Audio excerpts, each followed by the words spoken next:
Hello everyone. So today we are going to discuss a very important topic which is product life cycle. तो बच्चों आज हम लोग product life cycle पढ़ेंगे by taking example of human life. Human life जैसी होती है वैसे ही प्रोडक्ट की लाइफ होती है, इसको पूरा कंपैरिजन करते हुए हम लोग स्टडी करेंगे। This is the topic from unit 1 marketing subject, है ना। मार्केटिंग सब्जेक्ट का हम लोग का यूनिट 1 की 3 वीडियोज ऑलरेडी कंप्लीट हो चुकी है। आई होप आप लोगों ने देखी होगी। This is the 4th video. Okay तो let's start the topic without wasting our time. तो बच्चों प्रोडक्ट लाइफ साइकिल जैसी होती है ना, मतलब from launch to its withdrawal, मतलब कि प्रोडक्ट का जो लॉन्च होता है, स्टार्टिंग होती है प्रोडक्ट की मार्केट में लाने से लेकर के उसके विड्रॉवल तक जो जर्नी होती है, it is just like human being. इसको ह्यूमन बीइंग से कंपेयर किया गया है। जैसे कि एक बच्चा होता है, जब वो पैदा होता है, ठीक है, तो वो बिल्कुल नया होता है, मतलब मार्केट में उसका एक तरह से कह सकते हैं लॉन्च होता है, जैसे कि प्रोडक्ट का लॉन्च होता है। तो from its birth to its decline, मतलब कि उसके डेथ तक की जो लाइफ साइकिल होती है उसको हम प्रोडक्ट की लाइफ साइकिल से कंपेयर कर रहे हैं। चलिए देखते हैं। A product also has a life similar to human. Product की जो लाइफ होती है ह्यूमंस की जैसी होती है। कैसे? जैसे ह्यूमन की लाइफ में स्टेजेस होती हैं। First stage is birth, second is childhood and youth, third is adulthood and fourth one is old age. वैसे ही प्रोडक्ट की लाइफ साइकिल में स्टेजेस होती हैं: introduction, growth, maturity and decline. सबसे फर्स्ट स्टेज पढ़ते हैं हम, इंट्रोडक्शन स्टेज, मतलब कि इंसान का जन्म, है ना। फर्स्ट स्टेज अगर हम पढ़ेंगे इंट्रोडक्शन एज, मतलब कि अगर हम इंसान से कंपेयर कर रहे हैं तो सबसे फर्स्ट स्टेज क्या होती है इंसान की लाइफ की? बर्थ। तो जब इंसान पैदा होता है, people don't know the baby yet. ज्यादा लोगों को बच्चे के बारे में ज्यादा कुछ नॉलेज नहीं होता है ना, पता नहीं होता ना उसके बारे में। जो बच्चा पैदा होता है उसको केयर लगती है, अटेंशन लगता है, सपोर्ट लगता है। जो ग्रोथ होती है बच्चे की जब वो पैदा होता है वो स्लो होती है, धीरे धीरे बड़ा होता है ना। तो इस तरह से parents spend more and receive nothing in return. Parents जो होते हैं बच्चे के ऊपर बहुत खर्चा करते हैं, है ना। वो पैदा हुआ, उसके वैक्सीनेशन एंड ऑल, बहुत सारी चीजों पे खर्चा करते हैं, उसके खाने पीने, उसके कपड़े, हर चीज पे खर्चा करते हैं और उनको रिटर्न में कुछ नहीं मिलता है। तो जब बच्चा पैदा होता है उसको ज्यादा लोग जानते नहीं है, बेबी के बारे में ज्यादा कुछ जानते नहीं है, उसको केयर, अटेंशन, सपोर्ट की जरूरत होती है। उसकी ग्रोथ इनिशियली स्लो होती है, पेरेंट्स खर्चा ज्यादा करते हैं, उनको रिटर्न कम मिलता है। बस ऐसे ही एक प्रोडक्ट की लाइफ साइकिल में होता है। जब प्रोडक्ट मार्केट में नया नया लॉन्च हुआ है तो प्रोडक्ट इज न्यूली लॉन्च, ज्यादा लोग प्रोडक्ट के बारे में जानते नहीं है।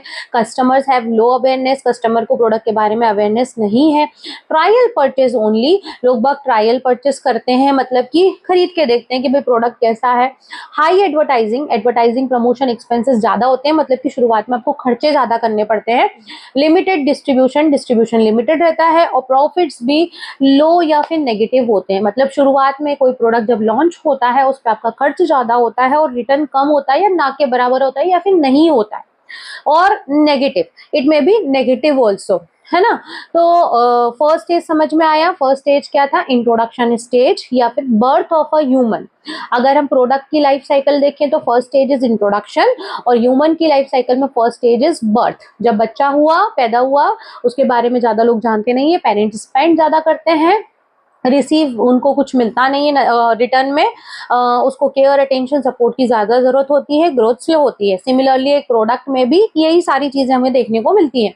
जैसे कि इन्होंने एग्जांपल दिया है, जब ऑल आउट लिक्विड वेपोराइजर आया था, ऑल आउट की मशीन आई थी, तो पहले लोगों को वो कॉइल, जो कछुआ छाप कॉइल जो थी उसको लगाने की आदत थी। तो धीरे धीरे लोगों ने प्रोडक्ट के बारे में जाना, फिर उसको यूज करने लगे। तो when all out liquid vaporizer was introduced, people were used to of mosquito coils. Awareness has to create it first. सबसे पहले क्या करना पड़ता है आपको? लोगों में अवेयरनेस स्प्रेड करना पड़ता है। अब फर्स्ट स्टेज में मार्केटिंग स्ट्रेटेजीज क्या होती है कि लोगों में भाई अवेयरनेस क्रिएट करो through promotions, educate customers, customer को एजुकेट करो, प्रोडक्ट के बारे में बताओ। प्राइसिंग में भी प्राइस आप कैसे रख सकते हो शुरुआत में? लो पेनिट्रेशन या फिर हाई स्टिमिंग प्राइजेस। कई बार प्रोडक्ट्स की प्राइजेस शुरुआत में लो होती हैं, जब प्रोडक्ट चलने लगता है तो मार्केटर क्या करता है? उसकी प्राइसेस बढ़ा देता है। और कई बार हाई स्कीमिंग प्राइसेस का मतलब क्या होता है? पेनिट्रेशन प्राइस, मतलब शुरुआत में लो और धीरे धीरे जब प्रोडक्ट चलने लगता है तो उसकी प्राइस हाई कर दी जाती है। और इसके अपोजिट में होती है स्कीमिंग प्राइसेस। स्कीमिंग प्राइसेस मतलब कि जब प्राइसेस शुरुआत में जो मार्केटर रहता है वो हाई रखता है, फिर धीरे धीरे प्रोडक्ट को बेचने के लिए वो उसकी प्राइस लो करता है ना। तो प्राइसिंग स्ट्रेटेजी आप कुछ भी हो सकती है।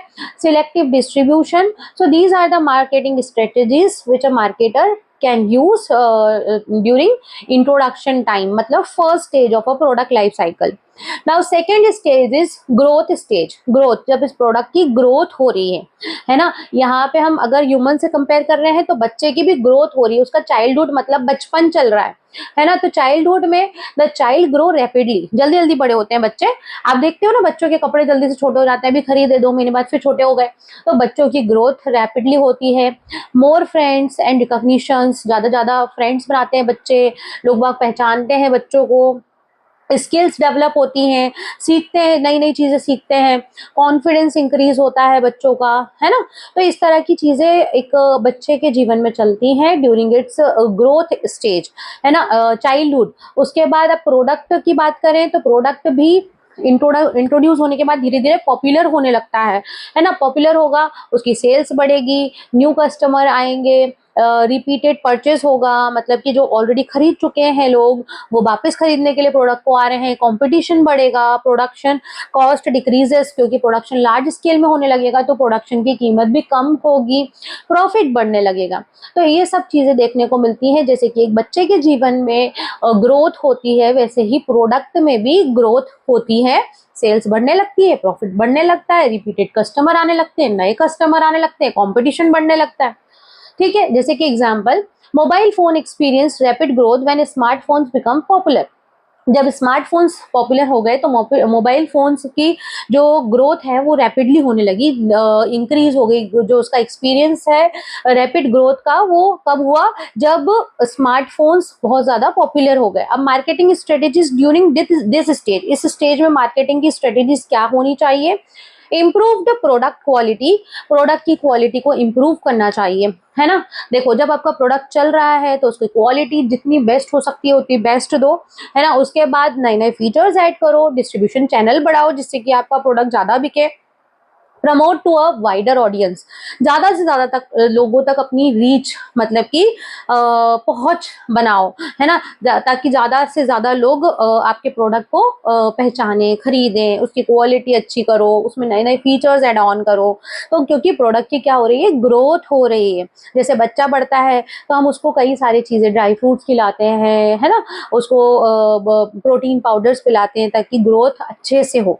वैसे ही प्रोडक्ट में भी हमें कई सारे चेंजेस करने पड़ते हैं, उसके फीचर्स में ऐड ऑन करने पड़ते हैं, क्वालिटी इंप्रूव करनी पड़ती है, डिस्ट्रीब्यूशन चैनल्स बढ़ाने पड़ते हैं, लोगों तक प्रमोट करो, अपने प्रोडक्ट को वाइड रीच तक पहुंचाओ, मतलब ज्यादा से ज्यादा लोगों को नॉलेज होना चाहिए आपके प्रोडक्ट का।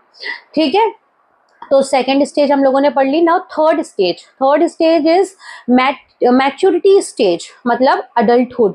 अडल्टहुड मतलब कि जब बच्चा अडल्ट हो जाता है, 18+ हो जाता है, तो वो मैच्योर होने लगता है, उसको जीवन की समझ आ जाती है ना। तो ह्यूमन की लाइफ में क्या होता है, a person reaches peak performance की स्टेज पर आ जाता है, स्टेबल इनकम होने लगती है, रिकॉग्निशन हो जाता है, many competitors in career, growth slow down.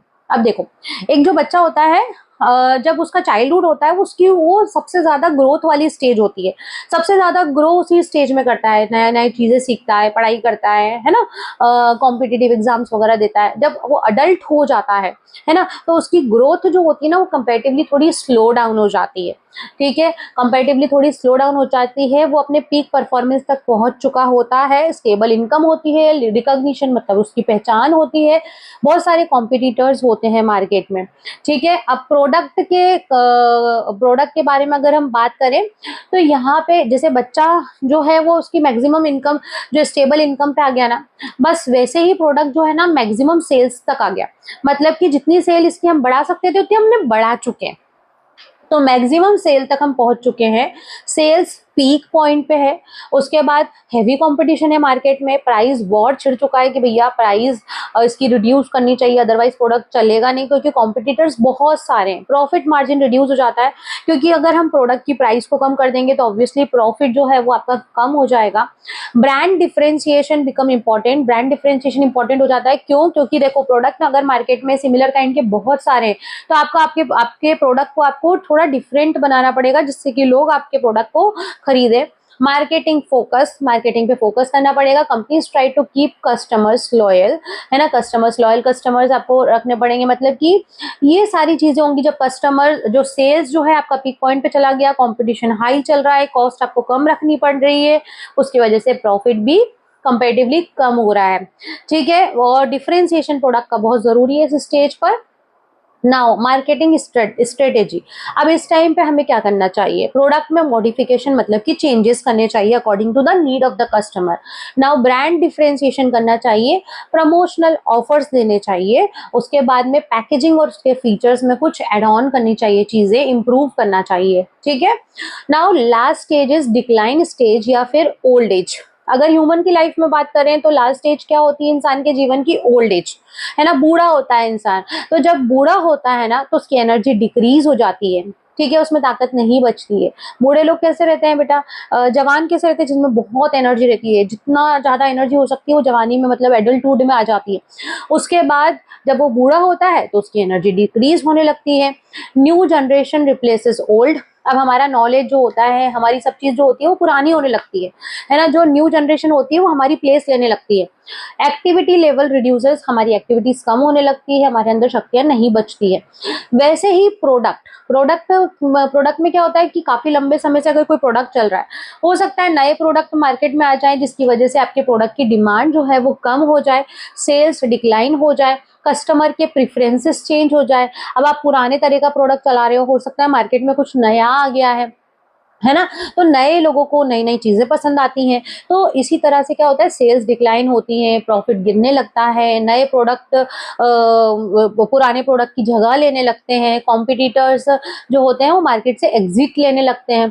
तो इस तरह की चीजें होने लगती है कि जब पुराना प्रोडक्ट मार्केट में चलना बंद हो जाता है और नया प्रोडक्ट उसकी जगह ले लेता है।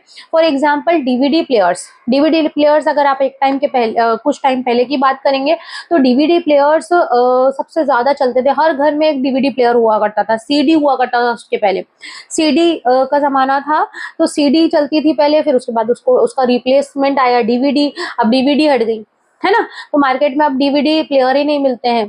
तो इस तरह से मतलब क्या होता है, एक प्रोडक्ट का डिक्लाइन मतलब कि डाउनफॉल आता है, उसको रिप्लेस करके नए प्रोडक्ट्स आ जाते हैं मार्केट के अंदर। अब मार्केटिंग स्ट्रेटेजी क्या होती है कि भैया अगर आपको मार्केट में टिकना है, पुराने प्रोडक्ट्स को टिकना है, तो भाई उसी में फीचर्स एड ऑन कर दो, जो आज के जमाने की नीड है ना वो उसके अंदर डाल दो, या फिर उसकी कॉस्ट रिड्यूस कर दो, focus on loyal customers, discontinue और सेल द प्रोडक्ट, है ना।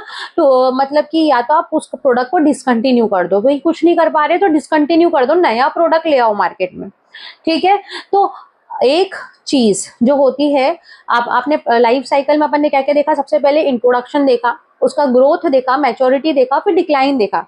जैसे कि एक इंसान का जीवन होता है, वो पैदा होता है, उसकी ग्रोथ होती है, childhood, adulthood and old age. वैसे ही एक प्रोडक्ट जो है मार्केट में लॉन्च हुआ, उसमें स्ट्रगल करा आपने, मेहनत करी उसको बड़ा करने में, मतलब उसको चलाने में, उसके बाद उसकी आई ग्रोथ में बहुत प्रॉफिट हुआ, उसकी अच्छी ग्रोथ होने लगी, प्रॉफिट मार्जिन बढ़ने लगा, सेल्स बढ़ने लगी। उसके बाद आया अडल्टहुड, जब उसकी सेल्स जो है वो पीक पॉइंट पे चली गई मतलब कि मैक्सिमम सेल्स रीच हो चुकी है। यहाँ पे प्रॉफिट जो है ग्रोथ के कंपेरिजन में थोड़ा कम हो गया है, कॉम्पिटिशन बढ़ गया है। और लास्ट स्टेज है डिक्लाइन, इसका मतलब आपका प्रोडक्ट अब बूढ़ा हो चुका है, मतलब कि अब नया जमाना आ गया है, new generation will replace the old generation, है ना। ओल्ड जनरेशन को नई जनरेशन रिप्लेस करती है, वैसे ही ओल्ड प्रोडक्ट को नए प्रोडक्ट रिप्लेस करते हैं। तो उसके लिए या तो आप प्रोडक्ट में नए फीचर ले आओ, या फिर आप मार्केट में उस प्रोडक्ट को हटा करके दूसरा प्रोडक्ट लॉन्च कर दो जो आज के ज़माने की नीड हो। तो इस तरह से कितनी स्टेजेस होती है प्रोडक्ट लाइफ साइकिल की, 4 स्टेजेस होती हैं, introduction, growth, maturity and then decline. अब बच्चों ये जानना जरूरी है कि जरूरी नहीं है कि एक प्रोडक्ट जो है वो चारों स्टेजेस क्लियर करे, है ना। कई बार क्या होता है कि प्रोड्यूसर प्रोड्यूस करता है प्रोडक्ट, मार्केट में उसको लॉन्च करता है, हो सकता है वो प्रोडक्ट मतलब शुरुआत से नहीं चले और शुरुआत में ही उसका डिक्लाइन आ जाए, तो वो बीच की स्टेजेस ग्रोथ और मैच्योरिटी वो नहीं देख पाता, है ना। तो इस तरह से भी हो सकता है, जरूरी नहीं है कि एक प्रोडक्ट पूरी चारों स्टेजेस देखे, जैसे कि इंसान जब पैदा होता है जरूरी नहीं कि वो पूरा बूढ़ा होने तक जिए, हो सकता है बीच में कभी उसकी डेथ हो जाए तो कोई ना कोई सी स्टेज वो नहीं देख पाए। तो वैसे ही एक प्रोडक्ट भी जरूरी नहीं कि सारी स्टेजेस उसके लाइफ की वो देखे। टोटल कितनी स्टेजेस होती हैं? 4। Introduction, growth, maturity and decline. ठीक है, आई होप ये क्लियर हुआ होगा। ये एग्जाम्पल से पूरी प्रोडक्ट लाइफ साइकिल क्लियर हो गई होगी बच्चों। और अगर कोई डाउट रहता है तो you can ask in comment section. ठीक है, कमेंट में आप पूछ सकते हो कोई भी डाउट अगर है तो। ये देखो, वन लाइन समरी में अगर हम देखें तो product life cycle is the journey of product in the market from its introduction to decline. Product life cycle क्या है? Journey of a product. एक प्रोडक्ट की जर्नी है फ्रॉम इट्स इंट्रोडक्शन से लेकर डिक्लाइन तक। जैसे कि ह्यूमन की जर्नी स्टार्ट होती है from birth to old age. ठीक है, I hope the topic is clear. Please do the topic properly because ये टॉपिक जो है बहुत इंपॉर्टेंट टॉपिक है from exam point of view. Okay, thank you for watching, bye bye.